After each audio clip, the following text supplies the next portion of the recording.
여러분 안녕하십니까? 포항 MBC 뉴스투데이입니다. 오늘 비교적 청정한 공기와 북동풍이 불면서 차차 미세먼지 농도가 낮아지겠습니다. 강한 바람에 기온은 7에서 12도 안팎에 머무르겠고요. 울릉도와 독도, 동해상으로는 특보도 내려졌습니다. 안수진 기상캐스터입니다. 오늘 아침까지는 곳곳에 빗방울이 떨어지겠습니다. 비의 양이 적어서 미세먼지를 완전히 씻어내지는 못하겠는데요. 오후에는 비교적 청정하고 강한 북동풍이 불면서 미세먼지 농도 보통 수준을 회복할 것으로 예상됩니다. 바람이 강하게 불면서 기온은 뚝 떨어지겠습니다. 경북 동해안과 울릉도 독도의 한낮 기온 7도에서 12도가 예상되면서 어제보다 2에서 6도가량 낮아 다소 쌀쌀하게 느껴지겠습니다. 울릉도와 독도에는 강풍주의보가 발표됐고요. 동해 전해상으로는 풍랑주의보가 발효됐습니다. 자세한 지역별 날씨 알아보겠습니다. 오늘 오전까지 비가 내린 후 차차 맑아지겠습니다. 낮 기온 울진 10도, 영덕과 포항이 11도, 경주가 12도입니다. 울릉도와 독도는 대체로 구름 많겠습니다. 낮 기온 울릉도 7도, 독도 8도입니다. 동해상은 아침까지 가끔 비가 내린 후 오후부터 맑아지겠습니다. 바다의 물결 동해 전해상에서 최고 4m까지 높게 일겠습니다.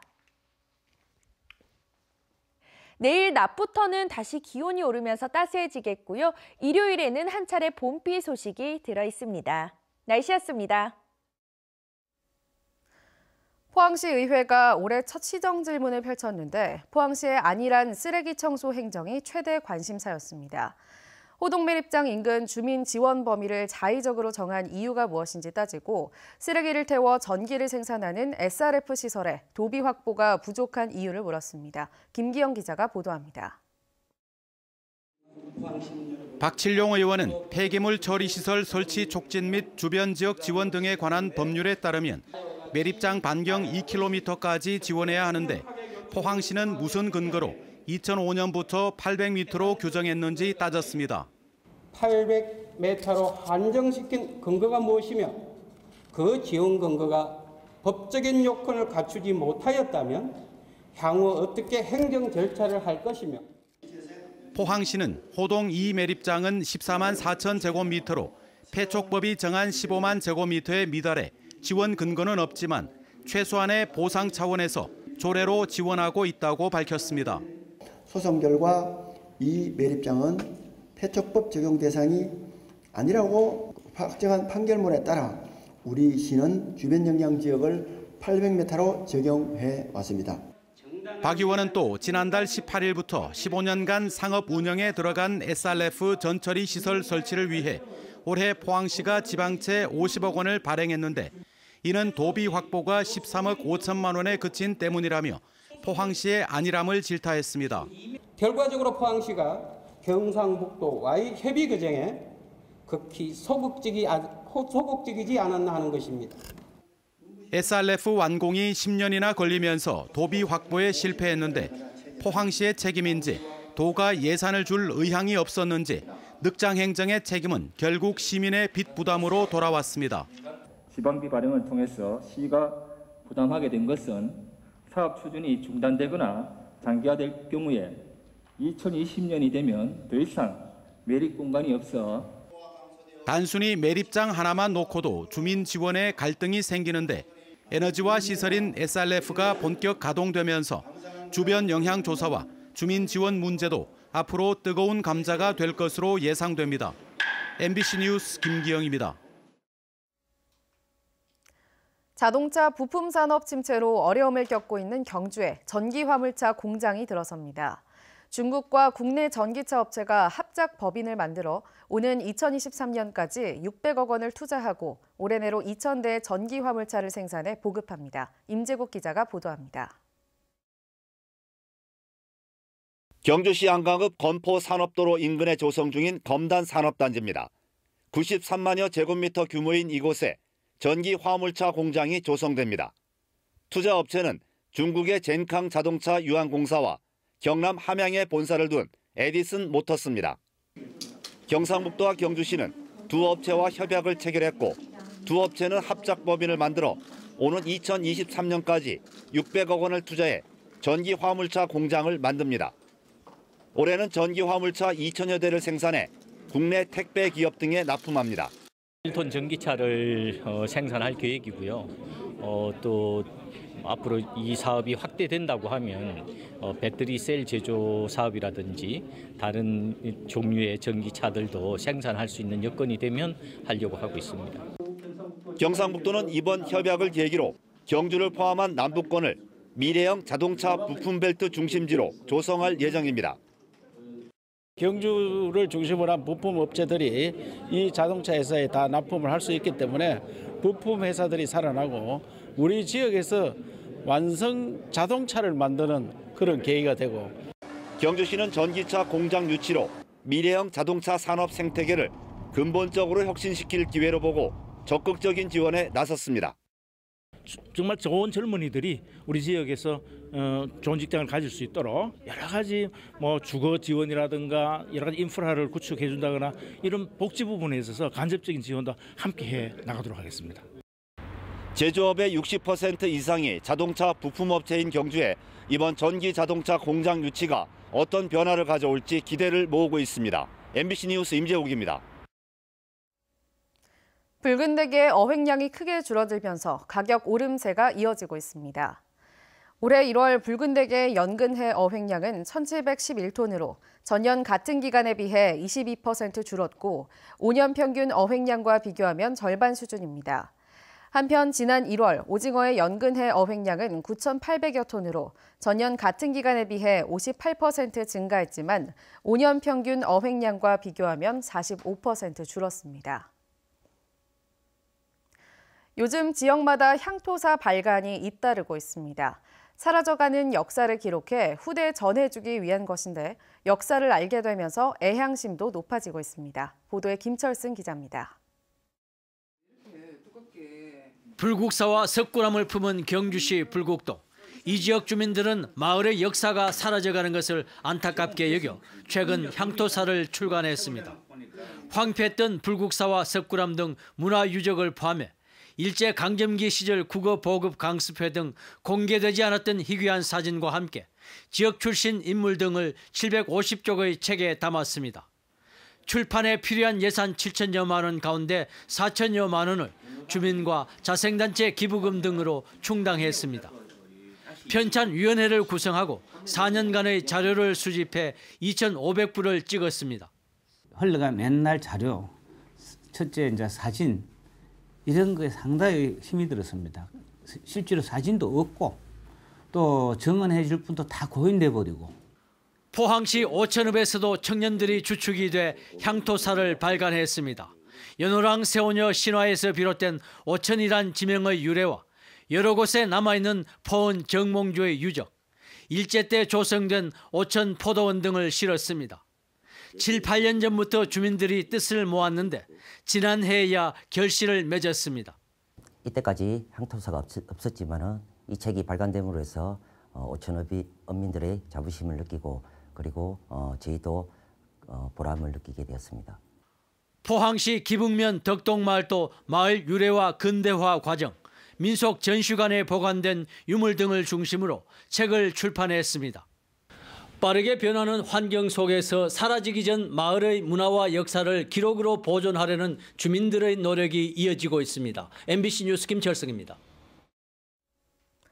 포항 지역 도의원들이 어제 포항 테크노파크에 위치한 경상북도 환동의 본부를 방문해 지역 현안을 논의했습니다.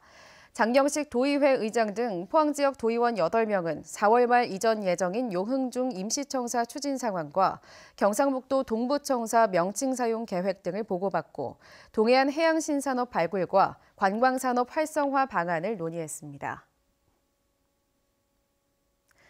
노인들만 남은 농촌에선 요즘 폐허로 방치된 빈집 문제가 심각합니다.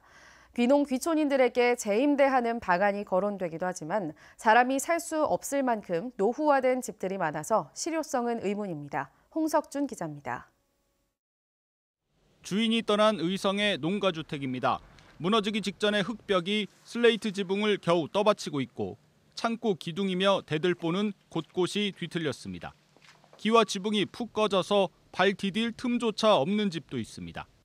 아무 쓸모가 없는 폐허지만 성면이 함유된 슬레이트 지붕이 특수 폐기물로 분류되면서 철거비는 1,000만 원이 훌쩍 넘습니다. 의성구는 철거비를 전액 지원하는 파격적인 정책으로 4년간 400채에 달하는 빈집을 없애는 데 성공했습니다. 장기간 방치된 그런 환경이어서 소유자의 동의를 구하는 부분이 굉장히 어려운 점이 있습니다만은 저희들 적극 추진해서 쾌적한 농촌 주거 환경을 일본처럼 귀농인들에게 임대하는 방안도 해법으로 제시되지만 수리비 부담에 배보다 배꼽이 더 크다는 반론도 나옵니다. 열악한 난방 설비나 불편한 주택 구조도 도시 귀농인들의 눈높이를 맞추기엔 역부족입니다. 이 때문에 기존의 산발적인 대책을 넘어서 농촌형 주거 기준을 수립하고 기준에 못 미치는 빈집들은 정부 차원에서 일제 정비할 필요성이 제기됩니다. 농촌 주민들이 이제 많이 돌아가시면 공폐가 문제가 훨씬 지금보다는 심각해지리라는 겁니다. 실태를 좀 더 체계적으로 조사하고. 지난해 경북의 빈집 규모는 7,000채 정도. 특히 안동과 상주, 김천은 각각 1,000채 안팎의 빈집이 줄지 않고 있습니다.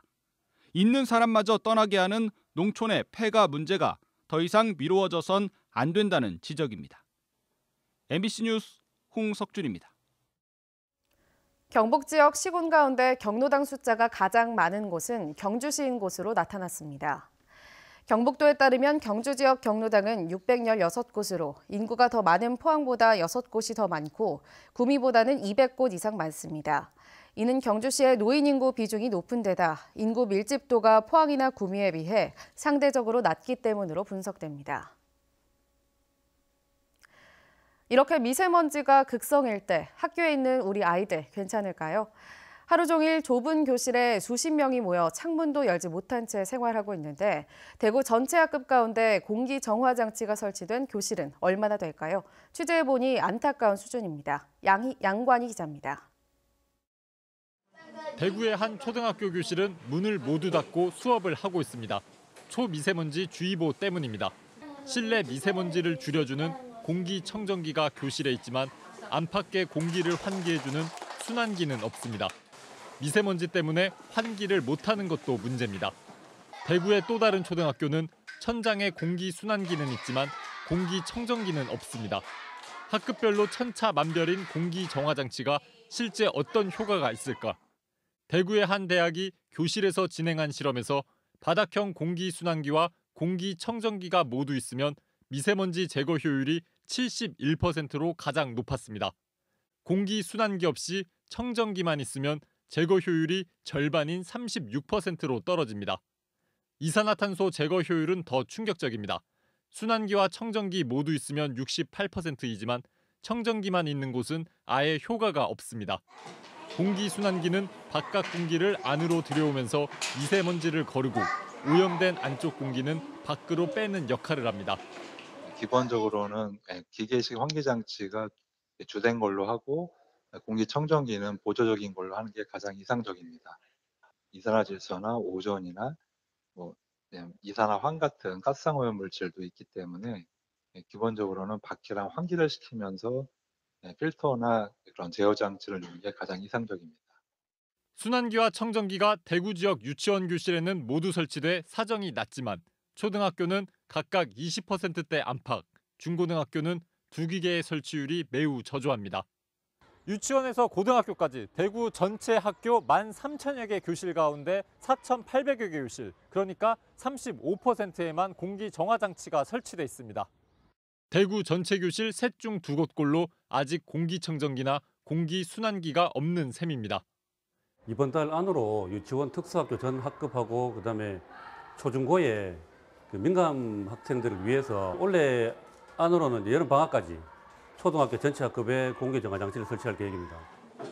정부는 중고등학교에도 공기 정화 장치를 서둘러 설치하기로 했지만 용량이 적은 기기를 마구 설치하는 등 숫자 채우기에 급급합니다. MBC 뉴스 양관입니다. 포항 북부소방서는 재난 현장에 대한 신속한 대처를 위해 무인 비행 장치인 드론을 배치 운영한다고 밝혔습니다. 이를 위해 드론 운용 안전 교육과 인명 검색 훈련 등을 정기적으로 실시해 전문성도 강화할 방침입니다. 소방 관계자는 소방 드론을 통해 현장에서의 영상 정보 제공은 물론 접근이 어려운 현장에 대한 확인과 조치가 가능할 것으로 기대됩니다.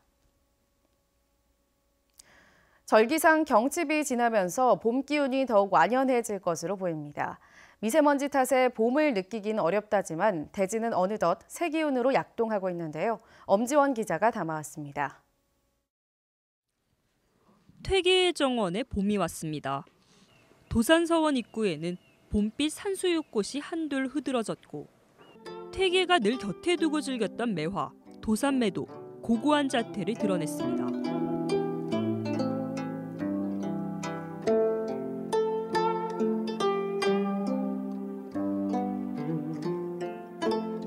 일명 어사화로 불리는 영춘화도 가만히 꽃망울을 틔웠습니다.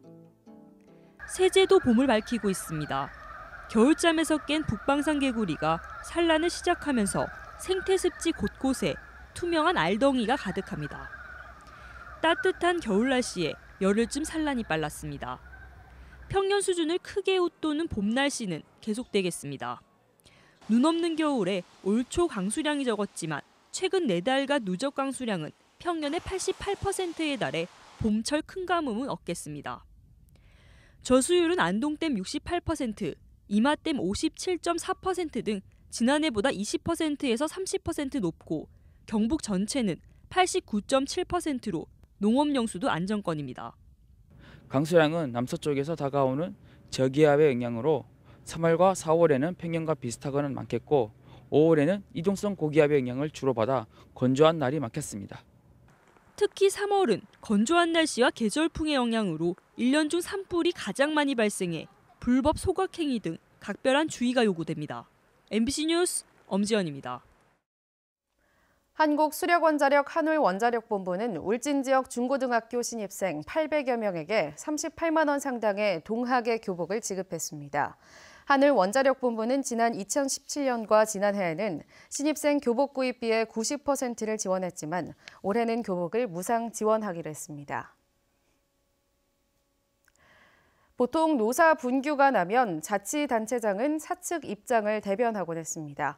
구미시도 예외는 아닌데 장세용 구미시장은 이번에 다른 모습을 보여주고 있습니다.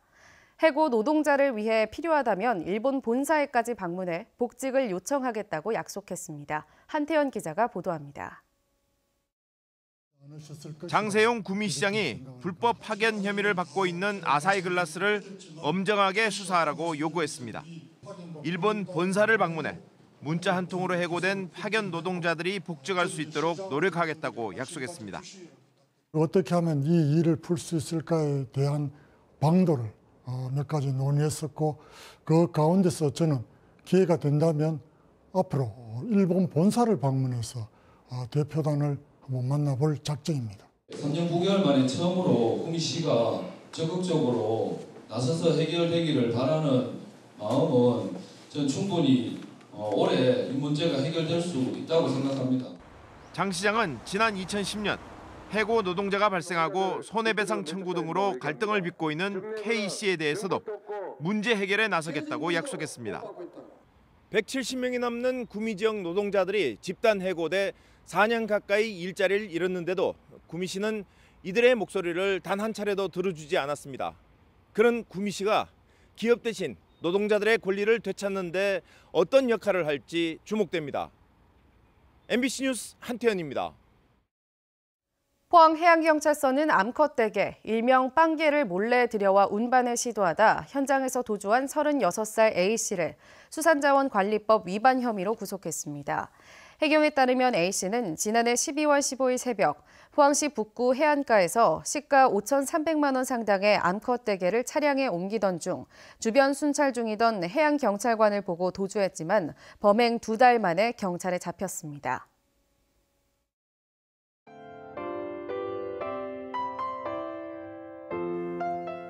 오늘 아침까지는 곳곳에 빗방울이 떨어지겠습니다. 비의 양이 적어서 미세먼지를 완전히 씻어내지는 못하겠는데요. 오후에는 비교적 청정하고 강한 북동풍이 불면서 미세먼지 농도 보통 수준을 회복할 것으로 예상됩니다. 바람이 강하게 불면서 기온은 뚝 떨어지겠습니다. 경북 동해안과 울릉도 독도의 한낮 기온 7도에서 12도가 예상되면서 어제보다 2에서 6도가량 낮아 다소 쌀쌀하게 느껴지겠습니다. 울릉도와 독도에는 강풍주의보가 발표됐고요. 동해 전해상으로는 풍랑주의보가 발효됐습니다. 자세한 지역별 날씨 알아보겠습니다. 오늘 오전까지 비가 내린 후 차차 맑아지겠습니다. 낮 기온 울진 10도, 영덕과 포항이 11도, 경주가 12도입니다. 울릉도와 독도는 대체로 구름 많겠습니다. 낮 기온 울릉도 7도, 독도 8도입니다. 동해상은 아침까지 가끔 비가 내린 후 오후부터 맑아지겠습니다. 바다의 물결 동해 전해상에서 최고 4m까지 높게 일겠습니다. 내일 낮부터는 다시 기온이 오르면서 따스해지겠고요. 일요일에는 한 차례 봄비 소식이 들어 있습니다. 날씨였습니다. 이상으로 포항 MBC 뉴스투데이를 마칩니다. 여러분 고맙습니다.